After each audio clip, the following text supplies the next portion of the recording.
You're listening to an archived Cabral Concept podcast. After listening to this show, check out the most up-to-date podcasts available at stephencabral.com/podcasts or search directly on iTunes. And now, welcome to the Cabral Concept, where board-certified naturopath and integrative health practitioner Dr. Stephen Cabral shares how he was diagnosed at the age of 17 with a life-altering illness and given no hope for recovery. It was only after studying and traveling all over the world did he discover how to combine ancient Ayurvedic healing practices with state-of-the-art naturopathic and functional medicine to fully rebalance the body and re-energize it with life. It's time to discover how to get well, lose weight, and finally feel alive again. And now, here's your host, Dr. Stephen Cabral. I'm going to be going over the top 10 butter substitutes.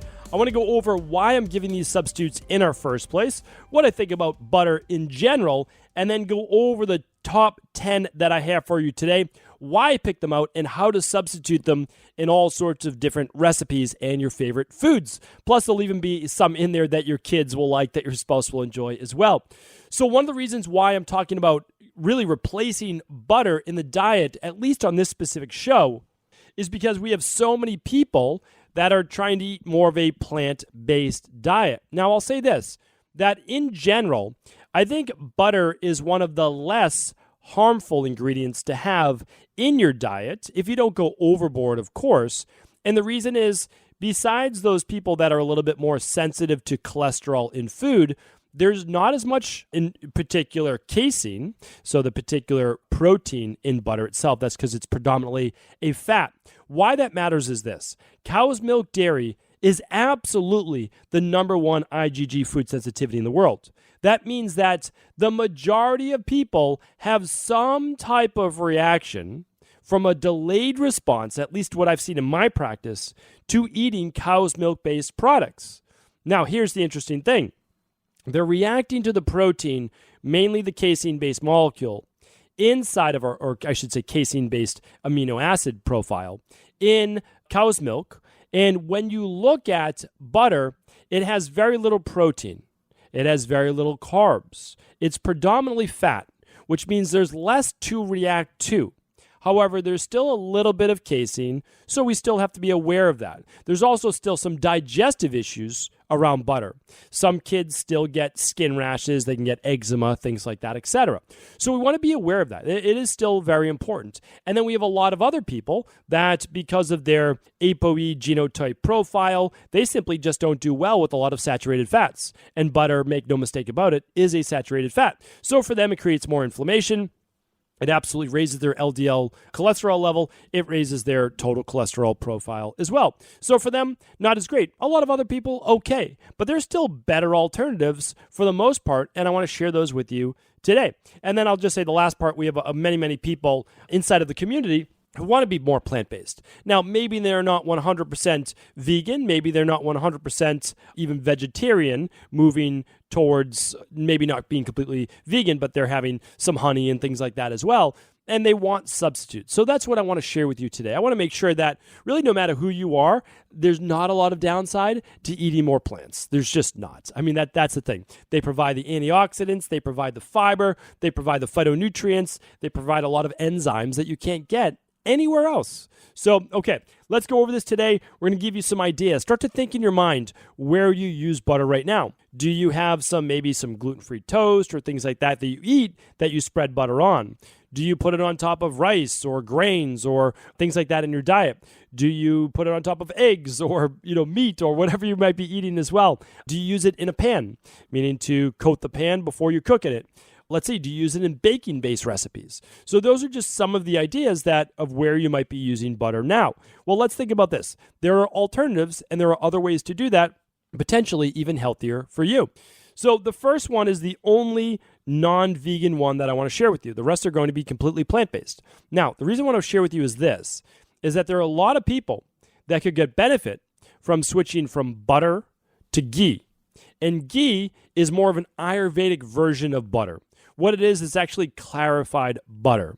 You heat and then you strain the liquid from the thicker part of the butter itself, and what you're left with is this really smooth, almost nuttied flavor butter that does not have the same cholesterol profile, that has almost no casein, and it's much cleaner for you. So you're taking essentially the liquefied part, you're taking the clarified part of the butter. And in Ayurveda, that affects your blood profile far less. And you can even look at it like you're not putting the thick part of the butter in your blood. It's what they've talked about many times in articles, documentaries, etc. Well, you're not getting that with ghee. And in Ayurveda, they use ghee for essentially medicinal-based purposes, especially with that Vata body type, especially anyone with neurological-based issues or any type of higher stress-based issues or catabolism. And ghee was also a way that we got fat-soluble vitamins into the body, and we also use ghee as a transport method for certain herbs because it acted as essentially a phospholipid, a fat, and they knew this, again, 6,000 years ago. They knew this way before we've just discovered it 50, 60 years ago or so, using fats essentially bound to specific amino acids. Let's talk like a glutathione or binding it to a vitamin like vitamin C to help it transport into the body. So they knew this, again, 5,000 plus years ago. Do I have any idea how they knew this? No, but there was a knowledge base back then that we're not fully in contact with. At least, though, they've shared with us that knowledge through text. Now, here's the other thing. If you're going to try ghee, I definitely recommend trying a goat's milk or sheep's milk-based ghee. And they look different. They taste different. Now, the interesting thing is this. It's even easier to digest, and very few people, unlike cow's milk, are sensitive to goat's milk or sheep's milk. And that's simply because the protein molecules are much smaller, they're much easier to digest, and we're much less reactive to it. Plus, cows are fed, for the most part, corn and soy and all sorts of different grains. And that's why if you get a cow's milk-based ghee or butter, it absolutely has to be grass-fed, okay? Really, really important there. Okay, so that's number one is ghee. Ghee's a little bit more liquidy, right? So it can be left out, it's softer, and very easy to spread. So that's one of the nice things about it. But just keep in mind, when you're using it for recipes, typically you're going to use a little bit less, and that's because it's not as dense. But again, check your recipes for that. Okay, the next one is my personal favorite. Number 2 is my personal favorite. And then I believe it's number 8 is one of the ones that I'm really getting into now as well. Okay, so number 2 is olive oil. Now, olive oil is absolutely, in my opinion, one of the healthiest fats that you can use in your diet. It's part of the Mediterranean diet. I've shown research before on it showing that it can actually help to kill cancer cells by its lipolytic-based actions. I mean, it's really, really impressive. A lot of antioxidants. It contains all sorts of polyphenols, especially if you get an actual good brand. So that's the important thing too. When you're buying oils in general, you can't buy the huge liter bottles. You just can't. And the reason is they become oxidized too fast. Every time you take that cap off, it's being exposed to air. And you also want to make sure that you're not getting these fake olive oils that are a mix of all different types of oils, and it's not even 100% pure. So olive oil or oils in general is not the place to skimp. It's really not. And because a toxic oil is worse for you than no oil at all, right? So it's really important that we understand that.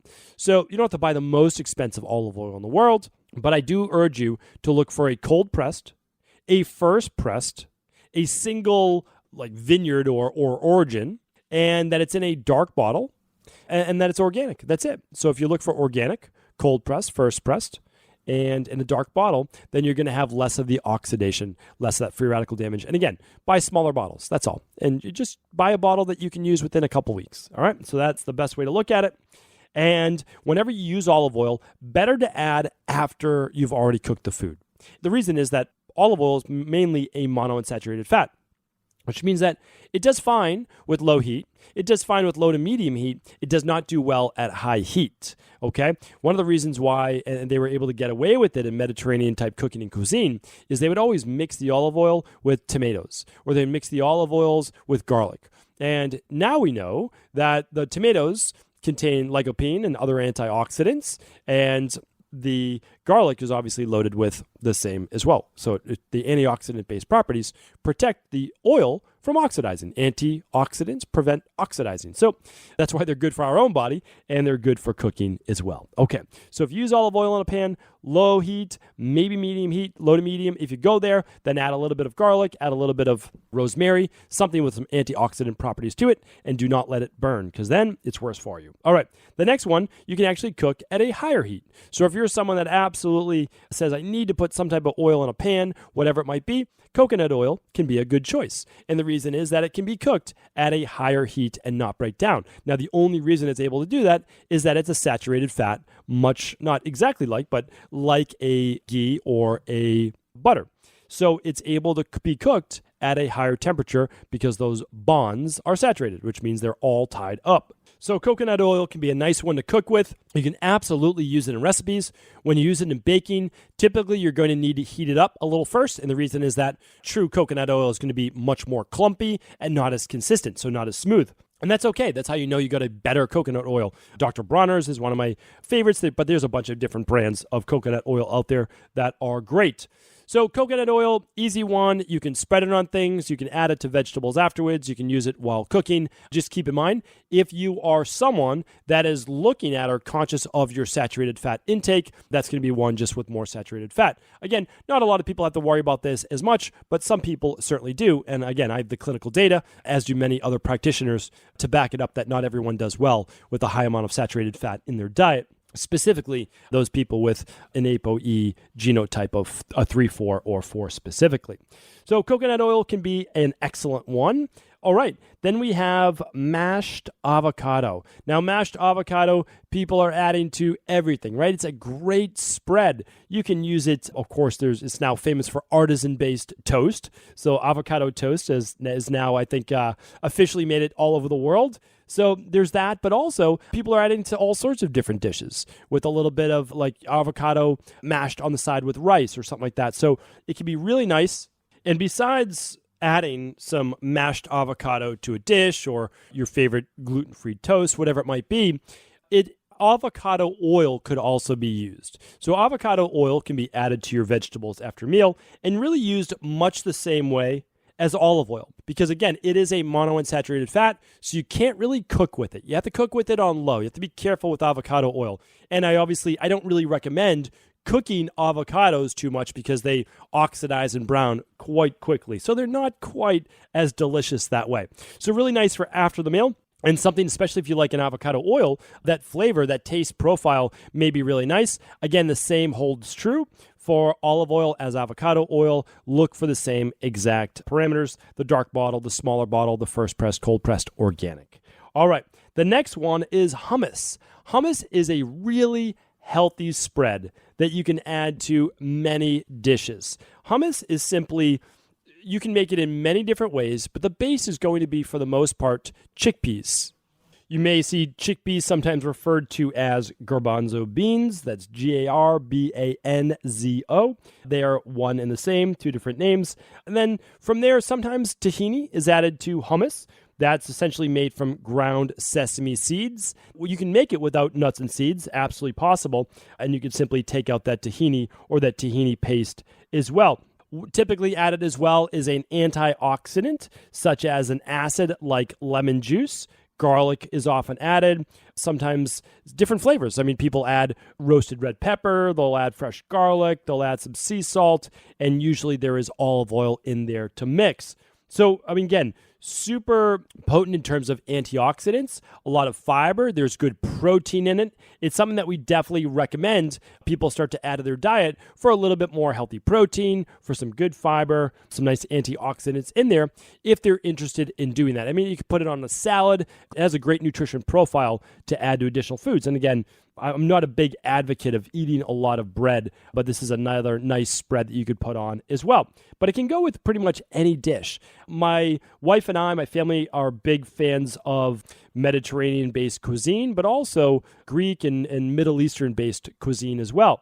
So a lot of these, like the hummus and this next one, which is a white bean dip. So sometimes, and I'll be honest with you, sometimes a lot of people don't digest hummus as well because they don't do as great with chickpeas, but they do better with beans that have been processed a little bit. And that means turning them into basically a black bean soup, or in this case, a white bean dip. Now, white bean dip is not going to be dissimilar to make. So not dissimilar to the hummus, but you're going to be using a different type of bean. Now, you can pretty much choose your favorite white bean if you'd like. You can, of course, make this with black beans too, but you're going to rinse them, you can cook them, you can really begin to break down the fructans in them, the lectins in them, make it so much easier to digest. And you can use one of the more popular ones is called cannellini beans. And you can look up recipes for white bean dip or white bean spread, super easy to find. But this allows you to also add in some really nice flavors and herbs. Some people add in sage, they add in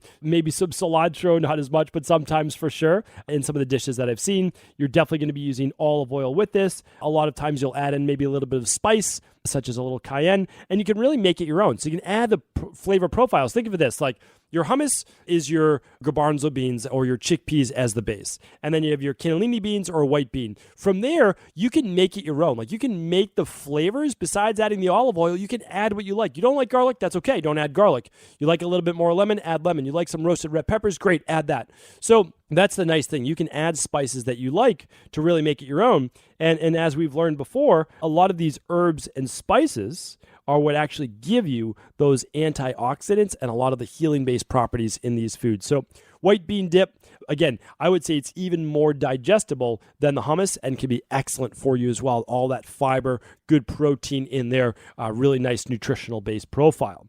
Okay, although I'm not a huge fan of like alternative-based yogurts, I'm going to give you a couple today. Okay, so you can do an almond milk. You could do a coconut milk. There are different types of non-dairy yogurts that you could use as a butter-based substitute. They can actually be used in smoothies. Not that you probably put butter in your smoothie. They can be used in recipes, though. They can be used in baking. So that's a nice substitute that you absolutely can use for baking if you wanted to go an alternative to butter, okay? So again, the recipe is going to be slightly different because a lot of times when you look at these butter alternatives, they're a little bit more liquidy. They're not as thick as a butter would be in the recipe. So oftentimes it might go from like a cup to 3/4, right, for these alternatives. But you can absolutely look at how to substitute these things in your recipes. Now, the only downside to a lot of these is that I don't love the amount of sugar they add to these dairy-free yogurts or yogurts in general, right? They try to make them more palatable. Yogurt itself is going to be more bitter. That's just naturally how it is. It's a fermented-based food. It's going to have that tartness to it, okay? But then they try to add some sweetness for especially Americans to get that sweet taste. But we don't want all that sugar, and we certainly don't want sugar mixed with fat. It's just not a good combination together. Really horrible way to raise blood sugar, increase fat storage, etc. So if you're using them, look for a lower sugar-based alternative and just make sure that it's by a really good, reputable brand. Again, if you're doing full dairy or sheep's milk or goat's milk-based yogurt, which is much easier to digest, just make sure it's a clean source as well. And what I would say is this, is if it causes you any bloating, still stay away from those as well. All right. One of my favorites, I told you I had another one of my favorites coming up, and that is, and I just started seeing this, so I think it's going to become more popular, is a pumpkin puree or a squash on top of an artisan toast or as a little dollop as a side plate to your dish, maybe with a little bit of nutmeg mixed in there or other spices as well. So I was having one of my epic flex meals, and I was at brunch because I will do an absolute epic flex meal or cheat meal at brunch, and I was having some artisan toast, and I had the option to do this pumpkin puree, this squash, this sweet potato puree. And it was actually like just slightly warm and on this toast, and it was unbelievable. It was absolutely fantastic. It had a lot of those nutmeg and cinnamon-based spices in there, a little sea salt. I can't tell you, it was fantastic. And so that's one of my favorites. I've only had it once now. I don't see it that often, but for sure, if it was a cheat meal and I saw that again, I would probably add that back in. Now, the pumpkin itself is not a cheat, so just keep that in mind. You can add this to a lot of different dishes, and you can absolutely add it into recipes. Like, let's say you're making your own gluten-free based recipes, dairy-free based recipes, you can absolutely add in pumpkin or a squash as part of that recipe.